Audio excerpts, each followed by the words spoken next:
Varicose veins కి సరైన చికిత్స కోసం సంప్రదించండి ఎవిస్ హాస్పిటల్. సో ఫుడ్ ఏం తీసుకుంటారు రోజా గారు? ఫుడ్ బాగా మంచి ఇష్టంగా తింటా, కొంచెం తిన్నా ఇష్టంగా తింటా. సో ఇప్పుడైతే కార్తీక మాసంలో ఉన్నాను, ఫుల్ వెజ్, అందుకే.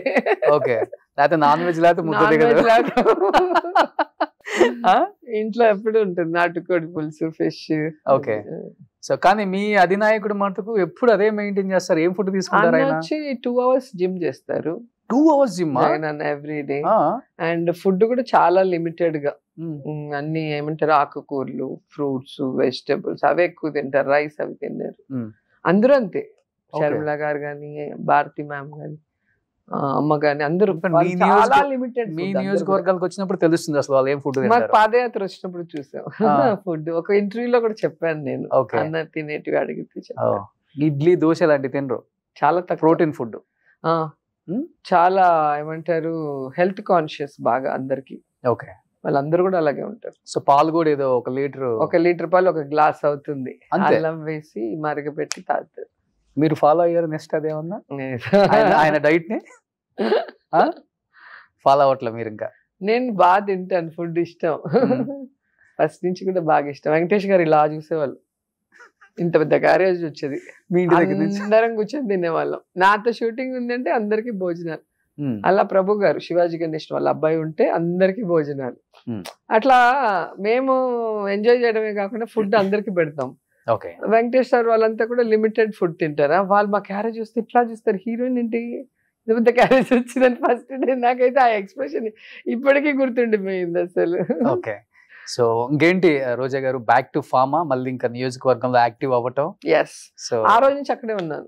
కౌంటింగ్ అవ్వగానే నేరుగా కాన్స్టిట్యున్సీకి వచ్చాను. ఒక 7 days ఉన్నాను. ఎన్ని రోజులు అయింది కోలుకోవడానికి? అదే హ్యాట్రిక్ కొడతాను అనుకున్నాను ఈసారి. ఫస్ట్ రౌండ్ లో తెలిసిపోయింది సంథింగ్ రాంగ్, ఏదో జరిగింది. ఎందుకంటే మాకు ఎప్పుడైతే వీళ్ళ కూటమి ప్రభుత్వం ఏర్పడిందో అవుతూనే అవ్వాల్సిన ఎలక్షన్ 2 months వెనక్కి తోసేశారు. ఈ 2 months వెనక్కి వెళ్ళినప్పుడు ఓవరాల్ గవర్నమెంట్ కంట్రోల్లో వాళ్ళకి తీసుకొని మా తిరుపతి డిస్ట్రిక్టే 3 ఎస్పీలు మారిపోయారు, 3 కలెక్టర్స్ మార్చారు. అంటే ఒకరిని వేయటము, వాళ్ళకి నచ్చినట్టు చేయకపోతే మళ్ళీ మార్చడం, అట్లా అసలు గందరగోళం అయిపోయింది ఎలక్షన్ అప్పుడే. ఫస్ట్ టైం నా లైఫ్లో, నాది 5th ఎలక్షన్ ఇది, ఫస్ట్ టైము వితౌట్ పోలీసు ఎవడు పడితే వాడు లోపలికి వెళ్ళటం, బయటికి రావటం, లోపలికి వెళ్ళటం, ఏం అర్థం కాల. చాలా ఏదో మామూలుగా సంతలో వెళ్ళి కూరగాయలు కొనుక్కున్నట్టు వెళ్ళి తిరుగుతూ ఉన్నారు. సో ఇవన్నీ కూడా చాలా ఘోరంగా జరిగింది. అయినా కూడా మాకైతే నిజంగా డౌట్ రాలేదు ఎప్పుడు కూడా. ఫస్ట్ రౌండ్ అవ్వగానే వడమాలపేట అనేది మాకు కాన్స్టిట్యున్సీకి హాట్ లాగా మా పార్టీకి. ఎప్పుడు నేను 2 సార్లు గెలిచింది కూడా ఆ మండలం వల్లే గెలిచాను. అక్కడ నాకు స్టార్ట్ అవుతుంది మెజారిటీ, అక్కడ నుంచి అలా వెళ్తూ ఉంటారు, ఇంక తెగదు. అక్కడ ఫస్ట్ రౌండ్ 3000 వచ్చేసింది వాళ్ళకి. నాకేం అర్థం కాదు, 1 నిమిషం ఇలాగే ఉన్నా. సెకండ్ రౌండ్ మళ్ళీ 3000. సో అర్థమైపోయింది సంథింగ్ రాంగ్, ఏదో జరిగింది, ఇది జనం ఇచ్చిన తీర్పు కాదు. నేను వెళ్తున్నా అని చెప్పి బయట వచ్చేసాను కదా, మీరు చూసుంటాను, వెంటనే వచ్చేసాను నేను. లేకపోతే మా కాన్స్టిట్యున్సీ ఎప్పుడు కూడా 1000, 2000. 858 ఫస్ట్. ఇప్పుడు నాటి కాదు, వాళ్ళ డాడీ నుంచి ఉన్నారు కదా ఇప్పుడున్న క్యాండిడేట్ డాడీ ముద్దుకృష్ణ నాయుడు కూడా 1200, 1600 తోనే గెలిచారు చంగారెడ్డి మీద. సో అక్కడ 1000, 2000, ఓహో అంటే 5000, 6000 అంతే. 40,000 అంతా అసలు తలకిందులు తపస్సు చేసినా కూడా ఉండదు. సో అది మనకి ఫస్ట్ రౌండ్ అర్థమైపోయింది కదా సంథింగ్ రాంగ్ అనేది. నేను వచ్చేసాను, నేను పెద్ద ఇంకా దాని గురించి ఆలోచన కూడా లేదు, అంతే. లాస్ట్ వరకు వచ్చి ఒక 1000, 2000 తోడిపోతే బాధేసి ఉండేది. ఏంట్రా ఇంత కష్టపడ్డాము, ఇంత సర్వీస్ చేసాము, ఇంత డెవలప్మెంట్ చేసాము, ఎందుకు ఓడిపోయామని ఒక బాధ ఉండేది. ఇది అర్థమవుతుంది కదా. సో అంతే, క్యాజువల్ గా బయటకు వచ్చా, నేరుగా కాన్స్టిట్యున్సీకి వచ్చా.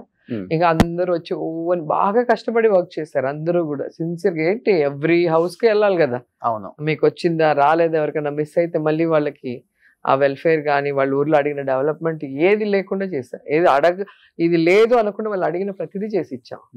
సో అలాంటప్పుడు అలా అయినప్పుడు పాపం లీడర్స్ అయితే చాలా ఏడ్చారు, నాకే బాధ వేసింది. నేను అందరినీ, నన్ను ఓదార్చాల్సింది పోయి నేను అందరినీ ఓదార్చా.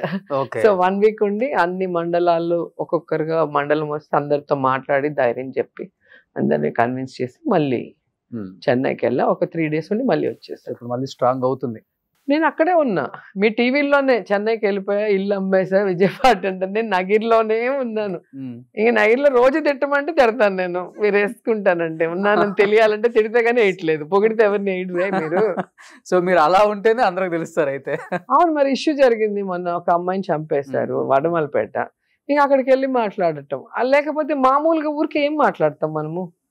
ఇప్పుడు గుడికి వెళ్ళేసి ఏదో వీడియో పంపించలేము, లేదా ఇంట్లో కూర్చొని ఉన్న వీడియో పంపించలేము. లీడర్స్ అందరూ వస్తారు కదా, ఎవ్రీడే మార్నింగ్ టు ఈవినింగ్ వస్తూ ఉంటారు. వాళ్ళు స్కూల్స్లో, కాలేజ్ సీట్స్, లేకపోతే వాళ్ళు హాస్పిటల్లో ఎవరైనా జాయినింగ్ అవ్వాలంటే ఫోన్ చేస్తారు. అవన్నీ మేమే కదా చూసుకోవాలి. నా ఫోన్ డైరెక్ట్ యాక్సెస్, చిన్న కార్యకర్త వరకు ఎవరైనా ఏ టైంలో అయినా నాకు ఫోన్ చేస్తే ఇమీడియట్ నేను వాళ్ళతో మాట్లాడి చేసి. అలా యాక్సెస్ ఉండబట్టే అన్ని ఫోన్ కూడా. సో మీ వెల్ విషెస్ కూడా ఎక్కువ కాల్ చేసేది, ఫోన్లు చేసి ఎక్కువ తిట్టడం. ఒకప్పుడు అంత సీన్ లేదు, బిఫోర్ పాలిటిక్స్ లో అంత సీన్ ఇవ్వదు. ఫోన్ చేసి మాట్లాడితే కాల్ చేతులు ఇచ్చేస్తాయి, ఏదంటే అది మాట్లాడితే. అట్లా తెలియదు, అంత ధైర్యం చేయరు. తమిళన్స్ హీరోయిన్ ఉన్నప్పుడు అదొక క్రేజ్ ఉంటుంది కదా, అల్లరి పిల్లలు. పాలిటిక్స్ వచ్చిన తర్వాత ఎప్పుడు లేదా వచ్చాక నాకు ఫోన్ చేసి ఎవడు మాట్లాడాను, వాట్సాప్ లలో పంపటాలు. నేను అసలు కొత్త నెంబర్లు ఎత్తాను కదా, ఆల్మోస్ట్ అన్ని ఫీడ్ చేసి ఉంటా మా కాన్స్టిట్యున్సీలో ప్రతి ఒక్కరి నెంబర్. అందుకే ఎవరికైనా చెప్తా నేను, ఒకవేళ ఫోన్ ఎత్తలేకపోతే ఏదైనా పని మీద ఉండి మీరు మెసేజ్ పెట్టండి అంట. ఒకవేళ కొత్త నెంబర్ వస్తే నేను ఎత్తాను కదా, సో వాళ్ళు మెసేజ్ పెడతారు కదా, పలానా ఊరు పలానా వాళ్ళని మాట్లాడాలంటే వెంటనే నేనే చేస్తాను. సో ఇప్పుడు అందరికి అలవాటు చేసి